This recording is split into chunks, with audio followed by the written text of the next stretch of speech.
اس دور کے حالات کے اعتبار سے میں اگر بات کروں، قرآن کی آیت تو 1400 سال سے یہ اعلان کر رہی ہے وَمَن يَبْتَغِي غَيْرَ الْإِسْلَامِ دِينًا فَلَن يُقْبَلَ مِنْهُ، اسلام کے علاوہ کسی بھی دین کی طرف تم منہ بھی لگائے، توجہ بھی کیے، تو قیامت کے دن پھر وہ سب سے بڑے گھاٹے میں ہوں گے، ہرگز قبول نہیں کیا جائے گا۔ میں بات یہاں سے شروع کرتا ہوں کہ آج لوگوں نے اس کو ہلکے میں لینا شروع کر دیا، چاپلوسی کرتے کرتے، خوشامد دوسروں کی واہواہی حاصل کرنے کے لیے کبھی پوجا پاٹ میں بھی شریک ہو گئے، کبھی ان کی رضا حاصل کرنے کے لیے ان کی محفل میں بھی بیٹھ گئے، اللہ اس کے رسول کو چھوڑ دیا۔ تمہارے دین میں کمی کس بات کی ہے؟ کتوں کو راضی کرنے کے لیے شیر کبھی کتا نہیں بنتا۔ ایک بات یاد رکھو، رسول پاک صلی اللہ تعالی علیہ وسلم کا جو سپاہی ہے وہ ہر گھڑی ہر میدان میں سپاہی ہے، اسے کس چیز کی کمی ہے؟ کس چیز کی کمی ہے؟ جو عزت ملی ہے وہ نام مصطفیٰ سے ملی ہے۔ ایک صحابی ہیں حضرت نعمان، ایک بادشاہ کے ہاں گئے تھے ایمبیسیڈر بن کر کے، ترجمان حضور کے قاصد بن کر گئے تھے، بہت دور ملک تھا، میرے آقا مدینے میں ہیں، لیکن جانتے ہو اس بادشاہ نے آپ کے آنے کے لیے ریشم کا قالین بچھایا، سونے کی کرسی لگائی، لیکن وہ صحابی رسول جیسی آئے اپنی تلوار سے انہوں نے ریشم کے قالین کو پھاڑ دیا، زمین پر چلنے لگے، اور کرسی جب سونے کی کلائی کی ہوئی کرسی بچھائی گئی ان کے لیے، بادشاہ نے بہت عزت دیا کہ محمد عربی کا قاصد آیا ہے، سفیر آیا ہے، لیکن انہوں نے کرسی کو بھی ٹھکرا دیا، کہا مجھے دوسری کرسی لاؤ۔ کیوں؟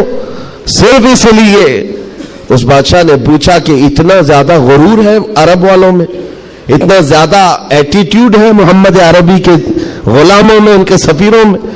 صحابی رسول نے کہا نہیں، نہ یہ غرور ہے نہ یہ تکبر ہے۔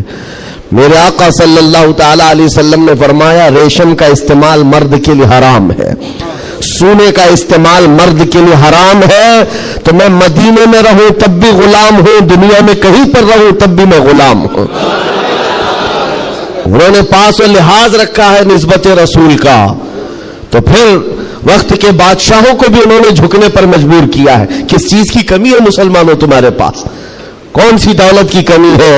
سب سے بڑی دولت تو تمہارے پاس یہ ہے، آج تک ایک بہت بڑی بات میں بتاؤں آپ کو، یہ آپ کی مسجد کے امام ہیں، محبت چاہے جتنی بھی کرتے ہو آپ ان سے، عقیدت جتنی بھی کرتے ہو، ایک دن ان سے کہہ دینا مولانا عبد الکریم اپنے باپ کا نام لے کر لوگوں کو رکوع میں جھکا کے دکھائے، لوگوں کو اللہ اکبر کہنے کی بجائے اپنے باپ کا نام یا بادشاہ کا نام لے کر سجدے میں جھکا کر کے دکھائے، کوئی جھک سکتا ہے؟ ارے بادشاہ وقت بھی یہاں آ کر کھڑا ہو جائے اور کہے میرے نام سے جھک جاؤ، مجال ہے کوئی ایک بھی پیشانی جھکے گی؟ نہیں جھکے گی۔ ہاں اگر ایک کمزور کسان کا بچہ بھی حافظ قرآن ہو اور آ کر مصلی پر صرف اللہ کا نام لے، سب کی پیشانیاں جھکتی۔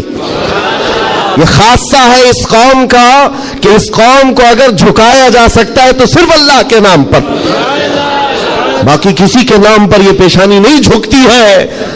اور آپ کو پتا ہے آج کے دور کا یہ بھارت تو چھوٹا ہے، اکھنڈ بھارت جس پر اکبر بادشاہ راج کرتا تھا، جس میں افغانستان تک کی سیمائیں آتی تھی، اس دور میں ڈکٹیٹر رول ہے، کوئی الیکشن والا بادشاہ نہیں ہے۔ 40 سال تک بیٹھا ہوا بادشاہ جب نیا دین لے کر کے آیا، اور اس کا نام بھی اکبر تھا، نمازیں بھی اس نے اس طرح بنائی کہ بادشاہ کے نام پر رکوع ہوگا، سجدہ ہوگا۔ میرے عزیزو، ایسا تمکنت اور ایسے جلال والا بادشاہ، لاکھوں کی فوج ہے اس کے پاس، بڑے بڑے راجے مہاراجے آنکھ نہیں ملا سکتے تھے، لیکن جب اس نے یہ کہا کہ عبادت میں بادشاہ کے نام پر جھکنا ہوگا، صرف 25 سال کی عمر کا مجدد الف ثانی کھڑا ہو گیا، کہا نہیں یہ پیشانی جھکے گی تو صرف اللہ کے نام پر۔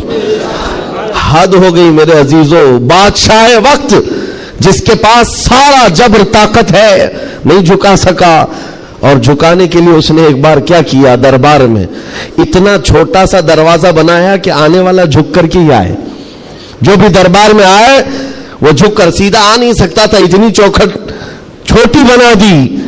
مجدد صاحب رحمت اللہ تعالی علیہ کو بلایا گیا تھا دربار میں کہ یوں تو یہ جھکتا نہیں، لیکن دربار میں آنا ہے تو کیسے آئے گا؟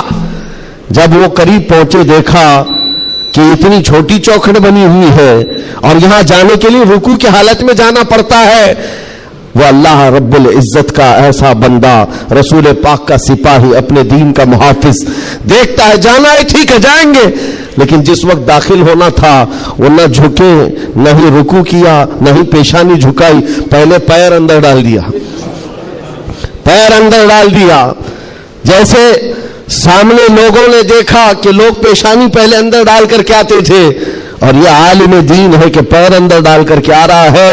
یہاں جیسی آئے تو لوگوں نے یہ اعلان کیا کہ بادشاہ کی بڑی توہین ہوئی، بادشاہ کی بڑی توہین ہوئی، پاؤں دکھا کر کے آ رہا ہے یہ مولوی، قدم دکھا کر کے آ رہا ہے. آپ نے کہا بادشاہ کی توہین میں نے نہیں کی، بادشاہ نے خود اپنی توہین کروائی ہے، اسے خود پیر پسند تھے اس لیے دروازہ چھوٹا کیا. عزیزان گرامی وقار، تمہارے پاس کس چیز کی کمی ہے؟ اللہ تعالیٰ نے یہ خصوصیت عطا کی ہے، یہ پیشانی کبھی کسی غیر کے سامنے نہیں جھکتی ہے، نہیں جھکتی ہے. کروڑوں کے سامنے تھوڑی طاقت و قوت کی پوجا کرنے والی یہ قوم نہیں ہے. آج ان کے پاس طاقت آئی تو ان کی پوجا کریں گے، ان کے پاس آئی تو ان کی پوجا کریں گے. قوم مسلم صرف اور صرف اللہ وحدہ لا شریک کی عبادت کرتی ہے. ہم رسول پاک سے بے پناہ محبت کرتے ہیں لیکن عبادت نہیں کرتے رسول کی بھی. حضور پاک صلی اللہ علیہ وسلم کے دربار میں بھی عبادت نہیں کرتے، تعظیم ہے، عبادت صرف اللہ کی کرتے ہیں. یہ حادثہ کم ہے، اسی بات سے تو پوری دنیا کو کڑن ہے اور جلن ہے کہ یہ دنیا میں ایک واحد قوم ایسی ہے. مجھے بتاؤ، ان سب کو جھکنے کے لیے مورتیاں دیکھنا پڑتا ہے، ہاں عبادت کرنے کے لیے اپنے اپنے خداؤں کی صورت اور مورت بنائی ہوئی ہے. پوری دنیا میں کروڑوں مسجدیں ہوں گی، کسی بھی مسجد میں خدا کی کوئی تصویر ہے؟ کہیں کوئی تصویر بنائی گئی ہے اللہ کی کہ اسے دیکھنا ہوگا پھر جھکنا ہوگا؟ عیسائی ہوں کہ یہودی ہوں کہ ہندو ہوں کہ کوئی بھی قوم ہو، سبوں نے کچھ نہ کچھ مورت بنائی ہے. صرف یہ تنہا قوم ہے جو بنا دیکھے اللہ کی بارگاہ میں سجدہ کرتی. یؤمنون بالغیب، اللہ نے تعریف میں فرمایا ہے یہ غیب پر ایمان لانے والی جماعت ہے، اور جس کا ایمان ہی اتنا مضبوط ہے خدا کو دیکھا کبھی نہیں اور جھکتے ہیں. آج تک امام صاحب کے پیجامے کو لے کر سوالات ہوتے رہے، امام صاحب کے آنے جانے کو لے کر سوالات ہوتے رہے. کوئی ایک بندہ بھی مجھے بتاؤ آ کر امام صاحب سے کہتا ہے ہر دن آپ جھکاتے ہیں کبھی اللہ کو دکھاتے کیوں نہیں؟ کوئی نہیں پوچھتا. ہر ایک کو پتا ہے ہمارا ایمان ہی ہے غیب پر ایمان لانے والی قوم. عزیزان گرامی وقار، اب میں آگے بات کرتا ہوں. جب اتنی خصوصیات تمہارے پاس ہے تو پھر اگر چہرہ کسی اور کی طرف جائے تو میں سمجھتا ہوں دنیا کا بدترین آدمی ہے، بد نصیب آدمی ہے، جس کو اللہ نے سب سے بڑی نعمت دی تھی اور وہ ٹھکرا کر کے دوسروں کی جھولی میں چلا گیا. اسی لیے قرآن کہتا ہے وَمَن يَبْتَغِ غَيْرَ الْإِسْلَامِ دِينًا فَلَن يُقْبَلَ مِنْهُ، جو اسلام کے علاوہ کسی دوسرے دین کی طرف پھر گیا قیامت کے دن ہرگز اسے قبول نہیں کیا جائے گا. وَهُوَ فِي الْآخِرَةِ مِنَ الْخَاسِرِينَ، وہ آخرت میں بہت بڑے گھاٹے میں ہوگا. میں ایک مثال دیتا ہوں آپ کو. ایک جو گھٹنا گھٹی ہے، ایک حادثہ مکہ مکرمہ کا، ایک حادثہ جو لکھا ہوا ہے کتابوں میں. قبرستان میں ایک وہاں پر جب کسی کا انتقال ہوا، ایک صاحب ہیں وہ حاجی ہیں، وہ کہتے ہیں کہ جب قبرستان میں ہم گئے تو دفن کرنے کے لیے قبر میں قبرستان کی ساری چیزیں بھری ہوئی تھی، تو لوگوں نے ایک قبر بتائی. ایک حاجی صاحب کا انتقال ہوا تھا، کہا کہ ان کو اسی قبر میں دفن کرنا ہے. لوگوں نے کہا یہاں ایک عالم دین کی قبر ہے. اب مکہ مکرمہ کے قبر ایسے ہیں کہ 6 مہینے سال بھر کے بعد کھل جاتے ہیں، اور ممبئی والوں کو سمجھانے کے لیے آسان بھی ہے کہ یہاں پہ بھی کھول دی جاتی ہیں، جگہ کی قلت ہے. تو جب دفن کرنے کے لیے اس عالم دین کی قبر کھولی گئی تو وہاں وہ عالم دین نہیں ہے، وہ ایک جوان لڑکی سوئی ہوئی ہے، ایک نوجوان لڑکی ہے.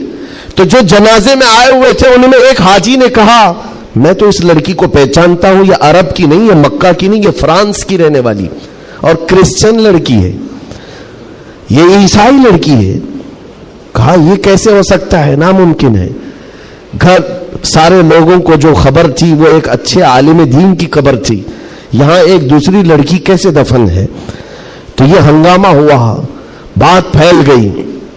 اس کے بعد تحقیق کرنے لگے، جو علماء تک بات گئی تو علماء نے کہا کہ اگر یہ جو بندہ کہہ رہا ہے کہ کہ یہ فرانس کی رہنے والی، یورپ کی رہنے والی لڑکی یہاں پر ہے، تو معلوم کرتے ہیں کہ وہاں حقیقت میں یہ لڑکی، اس کی شکل، تو کچھ لوگ ایک وفد کی شکل میں یورپ گئے ہیں اس حاجی صاحب کے ساتھ جنہوں نے یہ پتہ بتایا تھا یہ لڑکی کو میں جانتا ہوں. جا کر کے اس کے گھر معلوم کیا کہ کیا تمہارے گھر میں فلاں فلاں شکل کی یہ لڑکی تھی؟ کہا ہاں، انتقال ہوا تھا، چند ہی مہینے ہوئے انتقال ہوا ہے. کہا کیا کیا تم نے؟ کہا ہم عیسائی رسم و رواج کے اعتبار سے اپنے قبرستان میں دفن کیا ہے، ہم کرسچن ہیں، عیسائی رسم و رواج سے ہم نے دفن کیا. تو جو گیا تھا وفد، اس نے پوچھا کہ کچھ اس کی عجیب چیزیں تھی؟ تو لوگوں نے کہا کہ ہاں ایک چیز تھی، ہمیں اندازہ ہو گیا تھا کہ وہ اسلام لا چکی تھی، ہم نے اس کو مارا توڑا، بہت کچھ کیا ہے. تو پھر یہ بات خبر پھیلی اس لڑکی کے اسلام لانے کی، تو مقامی علماء کو پوچھا گیا. ایک عالم دین نے کہا ہاں وہ لڑکی دل و جان سے اسلام کو قبول کرتی تھی اور پیارے حبیب صلی اللہ علیہ وسلم سے بے پناہ محبت کرتی تھی، اور گھر والوں کے ظلم و ستم کو سہ نہ سکی، جان دے گئی اور مر گئی. لیکن ہم مجبور تھے، گھر والوں سے ہم کچھ نہیں کر سکتے تھے. لیکن اس لڑکی نے ایک مرتبہ کہا تھا کہ میرے مرنے کے بعد میرے آخری رسم و رواج اسلام کے مطابق ہو، ہم نہیں کر سکے کیونکہ خفیہ طور پر وہ مسلمان تھی، ہم ایکشن نہیں لے سکتے تھے. اور ہمیں اس بات کا افسوس ہے کہ اسے عیسائی قبرستان میں دفن کر دیا گیا. سنو حیرت کی بات ہے، لوگ ایک بہت عجیب اچنبے میں پڑتے جا رہے ہیں، نئی نئی باتیں کھلتی جا رہی. تو اس کے بعد یہ فیصلہ ہوا کہ آئے ہوئے وفد نے اور گھر والوں کو اطلاع دے کر کے کہ ہم چلتے ہیں جس قبرستان میں آپ نے اپنی بیٹی کو دفن کیا ہے، ہم جا کر کے دیکھنا چاہتے ہیں وہاں. ہاں، تو عیسائی قبرستان میں بڑی مشکل سے انہوں نے کہا کہ ٹھیک ہے. قبر کھولی گئی تو وہاں وہ عالم دین سویا ہوا جس کو مکہ میں دفن کیا گیا تھا. اب حیرت کی انتہا اور ہو گئی، اس کا اس عیسائی قبرستان میں کیا لینا دینا؟ یہ آیا کیسے؟ یہاں پہنچا کیسے؟ میرے عزیزو، یہ بات اگر لکھی ہوئی نہ ہوتی تو میں کبھی نہیں کہتا. اور جب اور حیرت بڑھ گئی، وہ وفد علماء کا واپس آیا، کہا کہ اس راز کو ہم معلوم کرتے ہیں اس عالم کے گھر سے ہی. ایک بات تو سمجھ میں آ گئی کہ لڑکی مسلمان ہو گئی تھی اور اسلام سے بے پناہ محبت تھی. اللہ کا کرم ہوا، ہو سکتا ہے اسے کفرستان سے نکال کر مولا تعالیٰ ایمان والوں کے بیچ میں، اولیاء اور صحابہ کے بیچ میں دفن کر دیا ہو، فرشتوں نے اس کو منتقل کر دیا. یہ ممکن ہے، یہ ممکن ہے. لیکن اس کے ساتھ کیا ہوا ہے؟ یہ مسلمانوں کے قبرستان سے کرسچن اور عیسائیوں میں کیسے آ گیا؟ گئے واپس جانے کے بعد بہت قابل توجہ بات کر رہا ہوں، اور اس زمانے کی بہت ہی امپورٹنٹ چیز آپ کو میں بتا رہا ہوں، دل دہلا دینے والی چیز ہے. واپس آنے کے بعد اس عالم کے گھر گئے لوگ، اس کی بیوی موجود تھی جو بیوہ تھی. جا کر پوچھا کہ تیرے شوہر کے بارے میں ہمیں کچھ معلومات حاصل کرنی ہے. اس نے کہا بتائیے کیا ہے؟ کہا کہ کیسا تھا وہ؟ کہا اس کے اخلاق بہت اچھے تھے، اور نمازوں کی، کہا ایک نماز بھی قضا نہیں کرتا تھا، پابند تھا، لین دین میں سب چیزوں میں اچھا تھا. پھر بچا کیا؟ بیوی ساری چیزیں اچھی بتا رہی، مسلمان ہے. بیوی نے گھبرا کر پوچھا آخر اس کے بارے میں اتنی تحقیق کیوں کر رہے ہیں، آپ بتا سکیں؟ تو علماء نے کہا کہ بتانے کے لائق نہیں ہے، لیکن سن لو، تمہارا شوہر مکہ کے قبرستان میں نہیں ہے، عیسائیوں کے قبرستان میں ملا. اس کی قبر میں وہ موجود نہیں. وہ دھاڑے مار کر رونے لگی کہ ہائے کیا ہو گیا میرے شوہر کے ساتھ، وہ عیسائیوں کے قبرستان میں کیسے پہنچ گیا؟ اور جب اس کا غم میں کچھ افاقہ ہوا تو خاتون کہتی ایک بات ہے جو بات مجھے آج کہنا ہے، توجہ. عورت کہتی ایک بات ہے، میرا شوہر سب اچھا تھا، لیکن کیا ہے جانتے ہو؟ جب ہم لوگ رات کو سوتے یا جمع کرتے، غسل واجب ہوتا، تو ہر بار میرا شوہر ایک بات کہتا کہ عیسائیوں کے مذہب میں کتنا اچھا ہے کہ غسل واجب نہیں ہوتا. یہ ہمارے اسلام میں ہے کہ بار بار نہانا پڑتا ہے، عیسائیوں کے مذہب میں جو ہے جمع کرنے کے بعد غسل واجب نہیں ہوتا، کتنا اچھا ہے. یہ بات وہ کہتا تھا. تب میں اس کو ٹوکتی تھی کہ دین اسلام کے علاوہ کسی دوسرے مذہب کے متعلق مت کہا کرو. بار بار وہ یہ کہتا تھا. شاید یہ وجہ ہے کہ موت کے بعد اسے وہیں پہنچا دیا گیا جہاں کی وہ بات کرتا تھا. وَمَن يَبْتَغِ غَيْرَ الْإِسْلَامِ دِينًا فَلَن يُقْبَلَ مِنْهُ. قرآن کہتا ہے جو اسلام کے علاوہ دوسرے دین کی طرف منہ پھیرا ہرگز نہیں قبول کیا جائے گا. اور میرے آقا فرماتے ہیں من تشبہ بقوم فہو منہم. جس نے کسی دوسری قوم کی مشابہت اختیار کی قیامت کے دن اسی قوم کے ساتھ اسے اٹھایا جائے گا, اسی قوم کے ساتھ اٹھایا جائے گا. مسلمانوں آج ایمان مضبوط کرنے کا وقت آ گیا. آپ کے ہواؤں کو دیکھ کر طوفانوں کو دیکھ کر آپ اپنے دین میں ذرا بھی لچک نہ لانا. کلمہ طیبہ پر اگر حملے ہونے لگے تو کیا تم اپنا کلمہ بدل لو گے؟ اذان سے اگر کسی کو نفرت ہونے لگی تو کیا اذان کی کلمے بدل لو گے؟ یہ دنیا اگر تم بدلنے لگ گئے تو اتنا بدلے گی کہ انسان کی بجائے کتا بنا کر رکھ دے, تب بھی وہ راضی نہیں ہوں گے, تب بھی وہ راضی نہیں ہوں گے. ہم نے دیکھا ہے ان لوگوں کو جو آج بھی دھوتیاں اٹھا کر کے چلتے ہیں, جوتیاں اٹھا کر کے چلتے ہیں, ان کی حیثیت کیا ہے؟ آج کفار و مشرکین کے قدموں میں بیٹھ کر کے وہ سوچتے تھے کہ سکتہ مل جائے, تختہ مل جائے, ملا کچھ نہیں. استعمال ہوتے رہے, ذلیل اتنے ہوئے کہ نہ اپنی قوم کے رہے نہ اس قوم کے رہے. کاش ایک بار میرے مصطفیٰ کا وفادار بن کر دیکھتا, ایک بار بن کر کے دیکھتا. پھر عزتیں کیا ہے؟ اللہ اکبر. جب تک بکے نہ تھے تو کوئی پوچھتا نہ تھا. یا رسول اللہ تم نے خرید کر ہمیں انمول کر دیا ہے.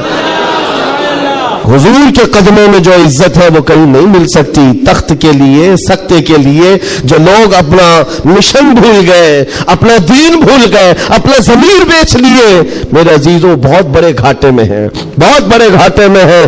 زندگی میں ایک بات یاد رکھو, اسی لیے میں نے اسی حدیث سے یہ بات شروع کی. اللہ کے نبی فرماتے ہیں کفر کی طرف پلٹنے کو اتنا ناپسند کرتا ہو جتنا آگ میں ہاتھ ڈالنے کو ناپسند کرتا ہو. آگ میں ہاتھ ڈالنے کو ناپسند کرتا ہو, اتنا سخت و ناپسند کرتا ہو, تب جا کر کے اس کو ایمان کی لذت ملے گی, ایمان کی حلاوت ملے گی. آج اپنے بچوں کو بھی یہ نصیحت کرو, کفر کی آندھیاں چلی ہوئی ہیں. تمہارے بچوں کو اسکولوں میں کب کافر بنا دیا جاتا ہے پتہ ہی نہیں چلتا. کب تمہیں کون سے بھجن سکھائے جائیں, کون سے گیت سنائے جائیں جس کی وجہ سے بندہ کافر بن جاتا ہے, اسلام سے اس کا تعلق ہی ختم ہو جاتا ہے.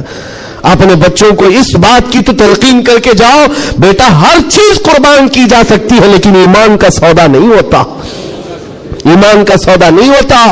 ایمان یہ اللہ تعالیٰ کی طرف سے دی ہوئی ایسی بڑی نعمت ہے. کروڑوں ہیں دنیا میں مگر مولا نے تمہیں چنا ہے دین اسلام کے لیے, اور اس میں بھی مسلمانوں میں بھی اللہ کا کتنا بڑا احسان ہے. ہزاروں فرقے ہیں لیکن عاشقوں میں تمہیں چنا گیا ہے. ہاں حضور کی محبت کرنے والے سپاہیوں میں تمہارا نام آتا ہے. اپنے تو اپنے غیر بھی آج کہتے ہیں کہ سب سے زیادہ اپنے نبی کو پکارنے والی کوئی قوم ہے تو اہل سنت و جماعت ہے. کیوں نہیں ہے؟ کہاں سے یہ نعرے لگتے ہیں لبیک یا رسول اللہ؟ وہ گوفے سے نہیں نکلتے اور وہ چندہ خور مولویوں سے نہیں نکلتے جو انگریزوں کے پالے ہوئے ہیں. یہ نعرے لگتے ہیں تو بریلی کے تاجدار کے قدموں سے ہیں. جو وابستہ ہے عاشقوں کی جماعت ہے وہی سے. دنیا کو یہ اچھی طرح سے معلوم ہے اپنے نبی سے سب سے زیادہ وابستہ کوئی قوم ہے اس روئے زمین پر تو اہل سنت و جماعت ہے, اہل سنت و جماعت ہے. اس چیز کا سودا کبھی ہونے مت دینا ہے میرے عزیزوں, اس چیز کا سودا ہونے مت دینا. لوگ یہ کہتے ہیں سیکولر بن کر کے جینا چاہیے, یہ بھی اچھا وہ بھی اچھا. میں کہتا ہوں وہ تو منافق ہے. پھر سیکولر کا مطلب منافق ہے, دل میں کچھ اور رکھتا ہے سامنے کچھ اور دکھاتا ہے. اسلام میں یہ سیکولرزم نہیں ہے. اسلام یہ کہتا ہے لا اعبد ما تعبدون, میں اس کی عبادت نہیں کرتا جس کی تم کرتے ہو. جانتے ہو میرے آقا صلی اللہ تعالی علیہ وسلم نے 2 ٹوک جملوں میں کہا تھا. ایسا نہیں ہے کہ مصلحت میرے آقا سے زیادہ کون جانتا ہے. آج لوگ یہ کہتے ہیں کہ سب حالات بنائے رکھنے کے لیے ہمیں کرنا پڑتا ہے, حالات بنائے رکھنے کے لیے تمہیں کرنا پڑتا ہے. یہ کیسی بات ہوئی؟ یہ وہ لوگ ہیں جو حالات بنائے رکھنے کے لیے اپنی ماں اور بہنوں کی عزت بھی داؤ پر لگا دیں گے.